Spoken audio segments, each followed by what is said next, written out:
Alright, what is going on, everybody? Welcome back to the channel. My name is Jared. I am kind of nervous today because it's finally time. We are going to start gel coating. So this morning I spent probably a good 2-3 hours cleaning the boat out with acetone, scrubbing all the dirt out that I could, vacuuming anything that I missed. And you saw I washed it out previous to that, gave it a good enough time to dry. I actually washed it out several days ago. But I got everything I need. Boat's ready, there's no more putting it off. So, show you what I got here. I ordered, a few months ago I ordered this 2 gallons of white gel coat from US Composites. Comes with the MEKP. Same stuff using the polyester resin. I don't know how much I'm going to need here, so what I did is I started out by pouring 2 containers here of 8 ounces. No idea how far that's going to go. And let me just kind of show you guys what the plan is here. I have to excuse the fan running. Hopefully my new lapel mic thing will help with that noise. But the plan is now, originally I was gel coating everything, and after doing all this fairing work, I started to, hold on a second, let me just unplug this.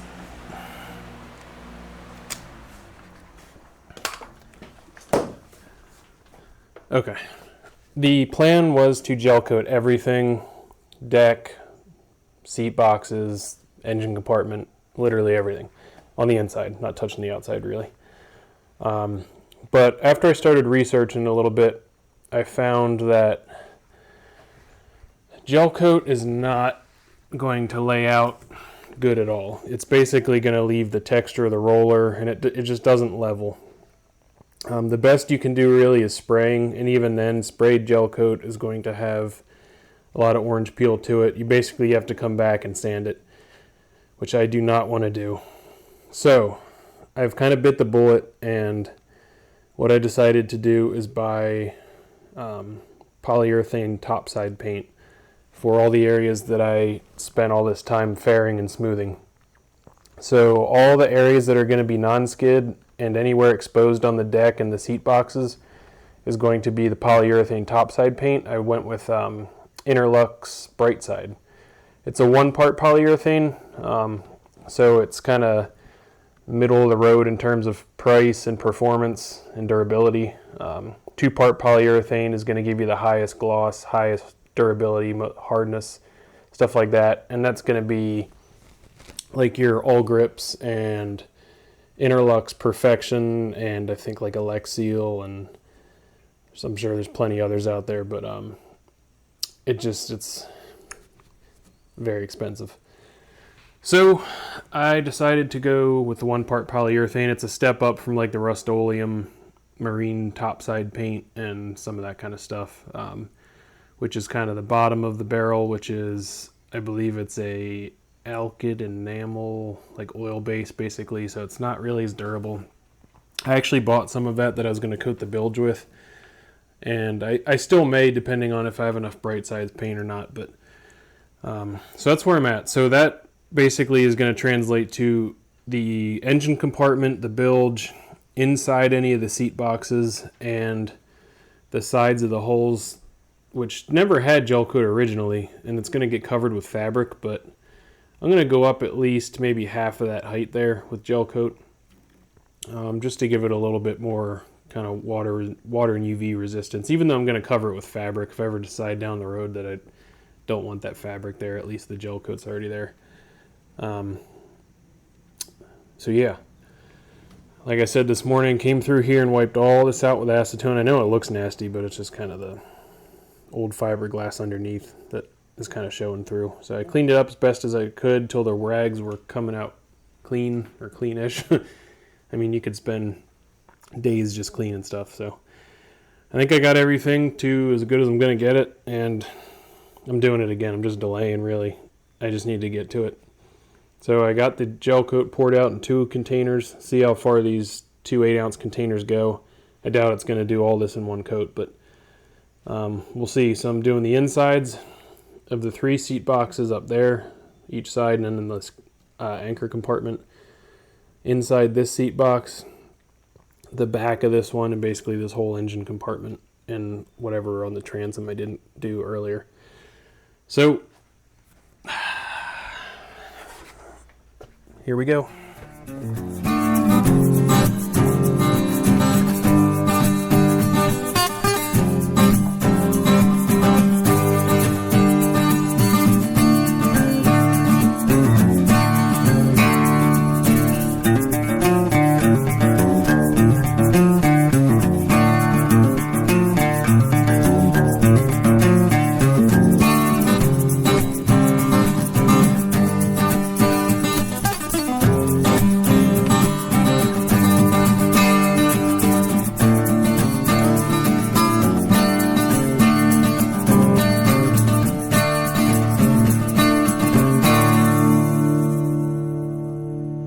Alright guys, got the first coat done up in the seat boxes and a little bit back here further.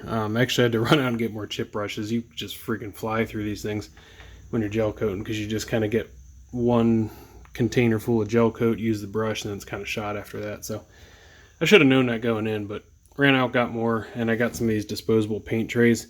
I think if I put it in the paint trays, it'll be kind of a shallower layer of gel coat, and I don't think it'll kick as fast because it won't be able to build up as much heat. I remember hearing that before, that you want to try not to make the container of gel coat too deep, so you want to use like bigger containers for small batches and stuff like that. So I'm going to try these things out, and that way I'm not blowing through those mixing cups so fast. I can just use one cup, mix it out, dump it in here, and then clean it out with acetone and reuse it again. So anyway, what I was going to say originally was I wanted to show you kind of what you're looking for before you can recoat. So one thing I was wondering, and I ended up having to look this up to get a good answer. So you basically want this to kick to the point where you can touch it. It's still very sticky. Probably can't hear that on my mic, but you can kind of hear the finger sticking to it, and it kind of leaves fingerprints in it, so it's still that soft, but it's not really coming off on my finger. That's just bad example because I just touched gel coat in one of the mixing cups earlier. So oops, knocking stuff over. There we go. I just touched with my middle finger there, and there's nothing on it. So that's what you're looking for. Sticky. It'll still leave a fingerprint in it, but it's not coming off on your finger. So you can wait longer than this. Since I'm using laminating gel coat, there's no wax in it. I mean, in theory, you could put another coat on several days later and still be fine, but at a minimum, you want to wait till this point. So that way, when you're rolling and brushing, you're not smearing around the other stuff. It's kind of set up and gelled enough that you can recoat it. So one word of caution, though, is I just checked there and kind of a thicker spot where I brushed it, but there's some thin spots where I didn't get real good coverage because I couldn't see. So another place you want to check is the real thin areas, because the thin areas don't build up as much heat, and you can see that's still okay. But you should always check kind of your thinnest spots to see if it's cured, because the thinnest areas are going to build up the least amount of heat and have the longest cure time. So this looks good. This is the first spot I did, though, so I suspect this would have been cured. So I think I'm just going to finish up back in the engine compartment back there, and then by the time I do that, all these ones should be cured enough that I can just start on my second coat. I'm planning on 3 coats. I'm going to do 2 unwaxed, and then I ordered some Duratec high gloss additive for the third coat. And I think I'm going to experiment a little bit with tinting the gel coat for the third coat. I want to make it a little bit more of an off-white to match the whole gel coat. It's not too far off, but you can kind of see it's got more, and this is oxidized, so this is probably not a great example, but I know for a fact that it's a little bit darker than just this bright white. So that's the plan. It's happening. We're finally getting the gel coat in.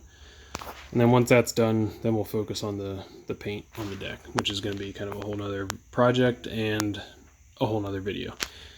So I'm not going to show you guys gel coating anymore. I mean, it's kind of literally just me rolling and painting stuff on. So I'll show you the end product, or at least a few steps later.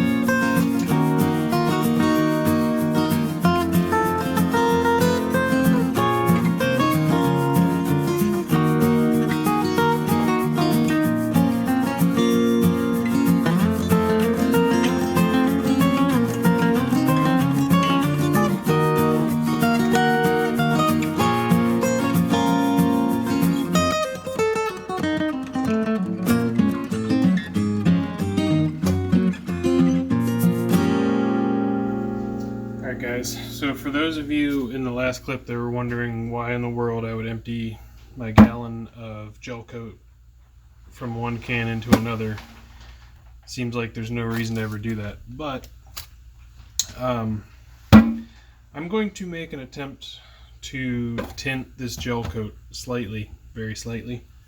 I'm not a huge fan of the just in your face bright white that you get as just a plain white gel coat. At least from US Composites, when you buy a white gel coat, that's kind of what you get. It's a non-tinted. It's not, they have a untinted, or basically I don't know if it's clear, it's basically just an untinted gel coat you can buy. If that's what you want to use, if you're going to tint like a bright color, like a bright red or a blue or something very intense. But if it's a light color, white is a good color to start with. But if you try and tint a starting white gel coat, kind of a bright red or something, you end up with more of a like a pastel color. So that's not what you want to do if you're trying to match like just a red or a blue or something real intense. But I am going to kind of do this to the best of my abilities. I've never done this before, but if you guys want to learn how to tint gel coat, or color match, I guess I should say, I can't recommend high enough that you guys go check out Andy from Boatworks today's video. I'll link it up here. It's a really good tutorial, especially if you're doing a small area like a patch repair or something like that, to try and match a surrounding area. That's definitely the way to do it.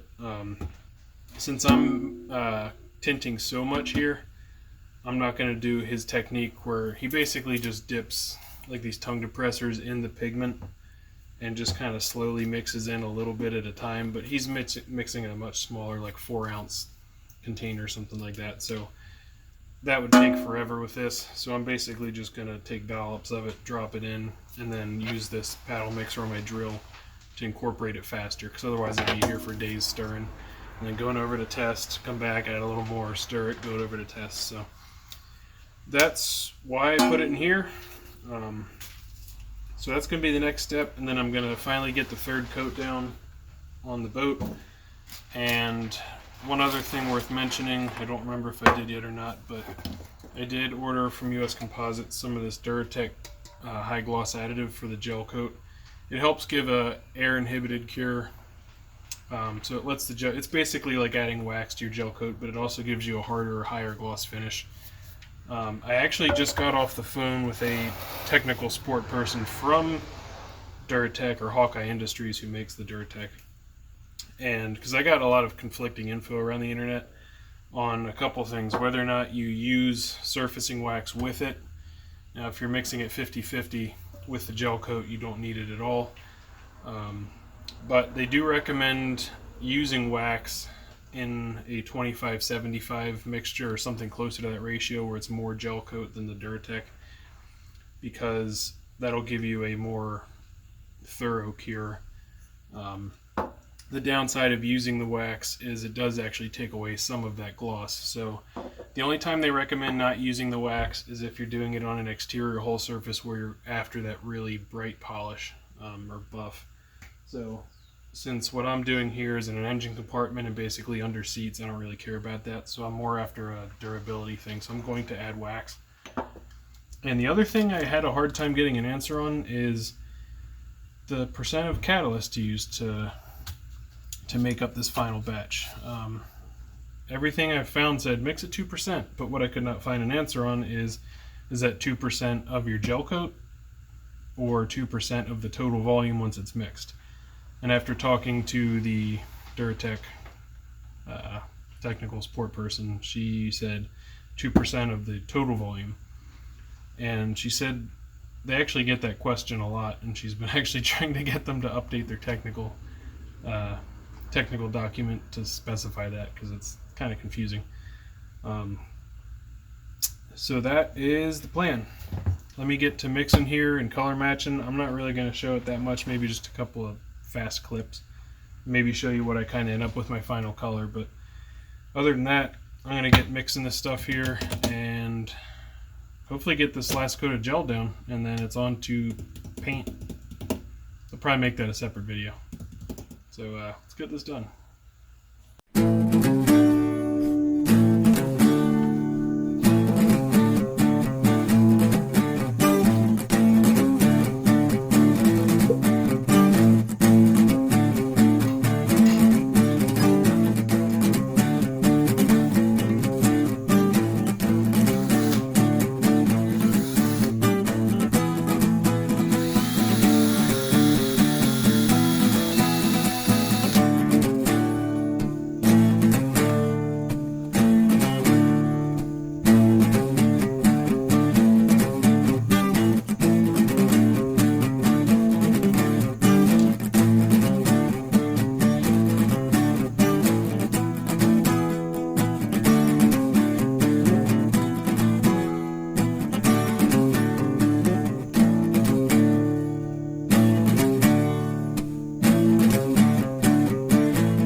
Alright, so what I did here was I actually laid some packaging tape down on the hull. This is uncured polyester resin-based gel coat, so I mean it would be fine to put right on the gel coat itself because it's not catalyzed. So in theory you could wipe it right off, but this will just make cleanup a little easier. So I already knew the white was way too bright off the bat, so I just added in some of this kind of beige yellow tint that I have just off the bat, but as you can see, it's still way too bright, or too white, I guess I should say. And this part of the hull is pretty dirty. It's going to need deoxidized and buffed and everything, but I just want to get in the ballpark. I'm not too concerned about it being a perfect color match. So that's what I'm doing. I'm just going to add a little bit of tint at a time, mix it up, and get as close as I can. I'll just keep putting a dot on and work my way over until I get as close as I'm happy with, so I'm gonna keep at it. Hey guys, like I said, no expert at this, but this is where I ended up. So kind of got my different patches here on the hull, on the tape here, and then once I got the one that looked the closest to me, I ended up putting it right on the fiberglass. And this is a really bad example because it's kind of mounded up, so it's never going to look exactly the same, but I'm pretty happy with the color match there. It's going to be hard to say until it's like sanded and smoothed out if it's actually good or not, but like I said, for inside seat boxes and engine compartment, it really isn't that big of a deal. I just wanted to get as close as possible because there was those few areas back on the transom area on the outside of the hull behind the sun deck that I did have to fix a couple of stress cracks. So I wanted to get it pretty close. So I think I'm going to stop here, being that I'm not an expert and I don't know if I'm going to be able to do much better. But just so you know, kind of what I ended up doing for this white was, as you can see here, it's like almost entirely the yellow, beigeish yellow tint that I have. I ended up putting a little bit of this gray in because I ended up putting some brown in, like too much I think, and it's a reddish brown. So it tinted the gel coat, I think, too red. So I ended up using this bluish gray to kind of bring it back to a neutral. Not sure whether or not that works. I'm no artist, so it seemed to work, but it's almost entirely yellow, which I assumed, but this is where I'm at. So I'm going to stop there and start mixing up some coats so I can put my third and final coat on these seat boxes with the Duratec and a little bit of wax, and we'll be done with gel coat, at least for the inside of the hull. Still got to do those patches in the back, but that's kind of low on the list right now. So let's get this third coat of gel coat on. Let me take you over to the bench and I'll show you how I'm going to mix it up with the Duratec, and we'll get this on and we'll be done. See you in a minute. Alright guys, got the gel coat in the can here with the lid on. I'm going to be switching to these mixing cups. The ones I was getting before didn't have any kind of marks or these mixing ratio lines on them. They were just kind of generic and had the level you were at, but these ones are nice because they they give you different mixing ratios and the lines to mix to.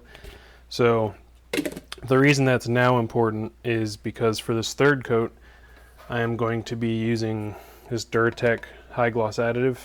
So again, I'm going to be mixing this at a 25-75% ratio. So 25% Duratec, 75% Gelcoat. So I will be using these mixing cups to measure that out. It doesn't need to be exact. You can mix this up to 50-50 if you want. And in that case, you definitely don't want to use gel because this will do a more than sufficient job on the air cure, tack-free cure. But since I'm going to only use a little bit, I am going to throw the wax in. And I know I've mentioned this in previous videos, but this is what I was talking about when I said if this stuff is not warm, it separates. So what I do is I throw it in a glass of warm water. And when this was sitting here before, it was almost a solid. The styrene was not dissolving the wax. It was totally separated. Now you can see, well, maybe you can or you can't, but it's basically just a clear liquid. So this is ready to use. Actually, I'm going to take this, well, I'll leave it in there until I'm ready. So I'm going to get set up here. So I'm going to be using this 3-to-1 column, and I've been mixing up about 350 milliliter batches.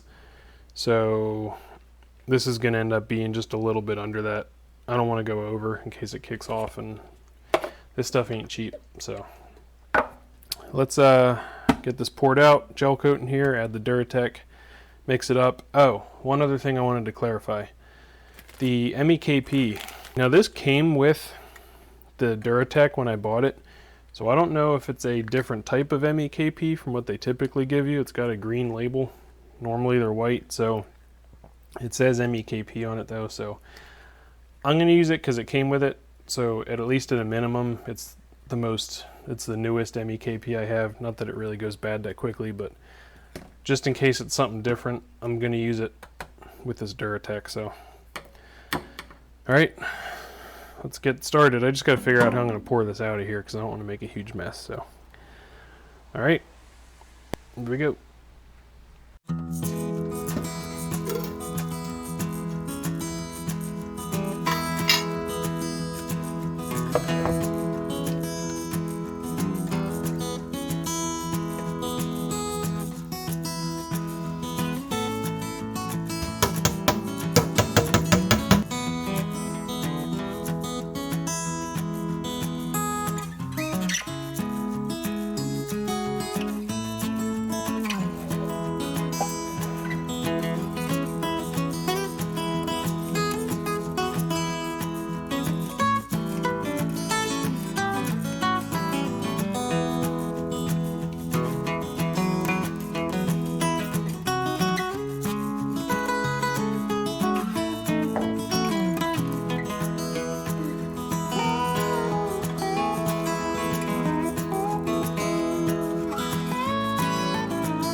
Alright guys, I think that is going to do it for this one. It's dragged out long enough.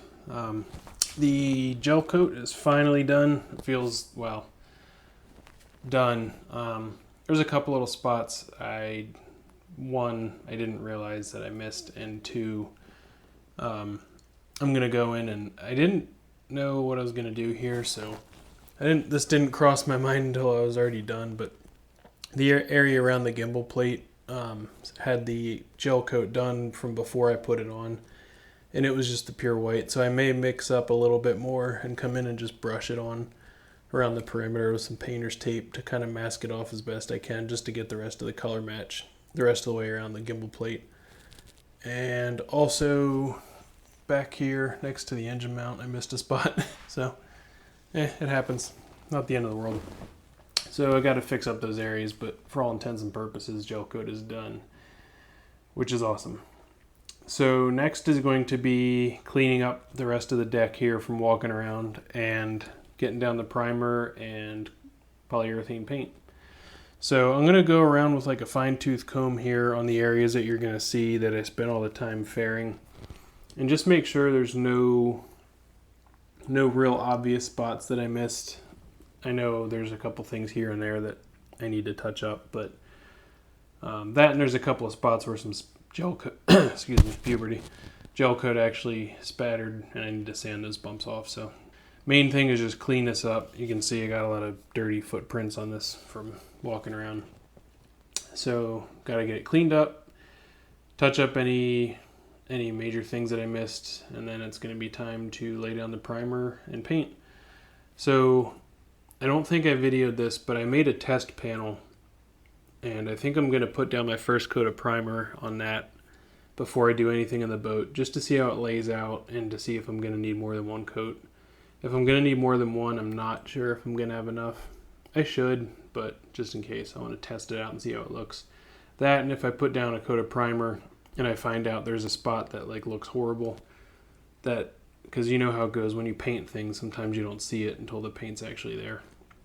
So once the first coat of primer is down, then if I see anything major that needs sanded down and kind of touched up, I'll have to reprime that spot again. So I think overall though it went pretty smooth, and I definitely can't recommend the Duratec highly enough. It especially if you're going to just gel coat everything, definitely use Duratec. I know it's going to cost a little bit more and you're going to need more than I did since I only did the last coat, but if you're going to do gel coat everywhere, use Duratec and all the coats, sand it, and then keep applying it till you get the coverage you need, because it's incredible how much thinner it is with the Duratec added, even at 25%.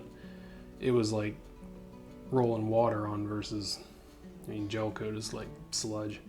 So again, hopefully you guys got some good information out of this.